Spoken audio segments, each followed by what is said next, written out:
Hi everyone. I wanted to read another little extract from my book about writing, The Reason to Write. This is called The Wowing. Malcolm Gladwell got a tidal wave of attention when he came up with the concept of needing 10,000 hours experience, and quite rightly so. But in my opinion, he could have doubled it to 20,000 hours. You see, most writers churn out A-grade material after much practice, and they don't do it right away. Writing 8 hours a day for 3.5 years, 10,000 hours, gets you to that magic place. Agreed, 3.5 years is not insignificant, but it's not enough to get you into what I would call the maestro zone. You may say that some people are naturally brilliant, and you would be right. Even then, I believe that full mastery takes a lot longer. What I've learned is that a real writer, a writer who writes because he or she does so, if they don't, they'll turn into stone. A real writer like that begins as a little feeble stream heading down a mountain. You can drop a boulder into the stream to dam the flow. It'll work, at least for a while. Then the water will well up and flow around the rock and carry on down the mountain.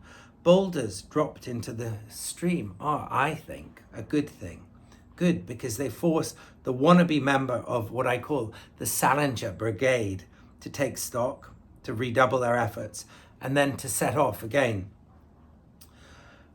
Doris Lessing's letter, which I wrote about a bit earlier in the book, the one I've never reread out of my own shamefaced sense of wretchedness, got me thinking.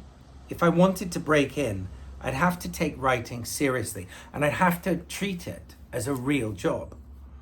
While reeling from Doris's knockout blow between the eyes, I flew down to Kenya to stay with a friend, the seasoned explorer, Sir Wilfrid Thesiger. He was living near Maralel with the nomadic Samburu tribe in a shack perched halfway up a mountainside. We'd spend the days eating overcooked goat stew and sipping sweet tea. Between the long bouts of silence, Thesiger would recount his adventures in Africa and Arabia 50 years before. One afternoon, we were drinking hot sweet tea in the shade of a thorn tree as usual. It was about 45 degrees outside.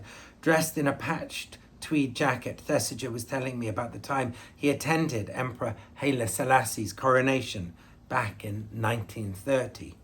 I'd heard it dozens of times before, but the best stories improve with repetition, and that one certainly did. Sir Wilfrid was about to describe the imperial procession. I knew exactly what line he would utter next and awaited it with anticipation. The veteran explorer gazed into the middle distance as he relived the pomp and circumstance of Addis Ababa, 1930. His lips parting, he was about to deliver the next line when a little boy charged into the shack and yelled something loudly in Swahili.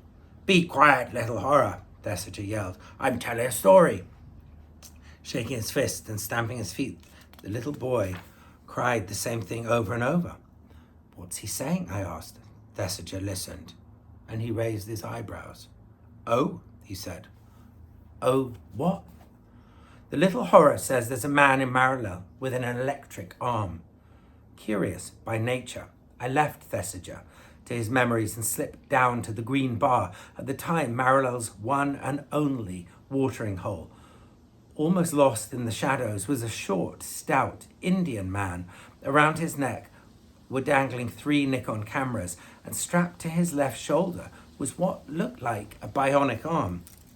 "Nice bit of kit," I said, pointing at the device. "It is when it works, which is none of the time." "What's the trouble?" "The heat and the dust." "Sorry to hear it." The man with the bionic arm glanced at me sideways. "Here for the circumcision, are you?" he asked. "Excuse me?" "The circumcision." "Circumcision?" "Yeah, the Samburu one, supposed to be any day now." I'm staying up the hill with Thesiger, I said. Thesiger the explorer. I know who he is. He usually comes to it. Enjoys a good circumcision, does Thesiger. Does he? Of course he does. Marilel is a small town by any standards, or at least it was back then. So small that strangers get chatting in ways in which they might not do so elsewhere. On such outposts, strangers are thrust together because if they weren't, they'd just go insane. The Indian removed his arm, laid it on the table, and invited me to sit. Without quite knowing why, I blurted out, I just wrote a travel book. It started with a waiter taking off his leg and using it as a pillow. A writer, are you? Yes. What have you written? A travel book. It's called In Gondwanaland. Is it published? The man said. It's going to be soon. I lied. The man with the bionic arm stretched out a hand. I am Muhammad Amin, he said. I believe in sequences of unrelated events, that they determine our future and that you have to cling hold of opportunities when they come along. Despondency at Doris Lessing's letter had led me to lie low in Samburu land with Thesiger, and being there in the time of the circumcisions had led me to Muhammad Amin. Just as I'm a believer in key sequences of events, I've come to value the big characters that life throws one's way. Most of the time, they pass you by like fallen leaves carried down a river. They're usually moving too fast to catch, or they're obviously meant for someone else. But sometimes they head for you in a way which signals you're supposed to grab hold of them. Muhammad Amin was destined to influence me in an unlikely and quite peculiar way. Sitting in the cool shadows of the Green Bar at Marilel, I had no idea how he would shape the course of my writing life. At the time of our first encounter, I assumed he was just a nutcase with an unhealthy preoccupation for circumcisions. A few weeks later, I mentioned meeting a man with a bionic arm to Dirk, my Dutch war junkie journalist pal, down in Nairobi. Dirk rolled his eyes. Do you know him? I asked. Sure, I know him. Everyone knows Mo. Really? He's a one-man publicity machine. I swear he had his arm blown off just for the attention. How did he lose it? In the fall of Mengistu. Addis Ababa. Yup, 91. An ammunition dump went up. Mo was filming right near it. God knows how he survived. A shell zipped past the sound man's head. Didn't even touch him. But the speed was enough to cave his head in. Imagine that. The same shell took off Mo's left arm. Who does he work for? Viz News, the BBC, anyone who pays. Mo's a gun for hire. He's got his own outfit in the press centre. It's called Camera Picks. He's still dining out on the famine. Which one? The big one, Quorum, 84. The one that started Live Aid.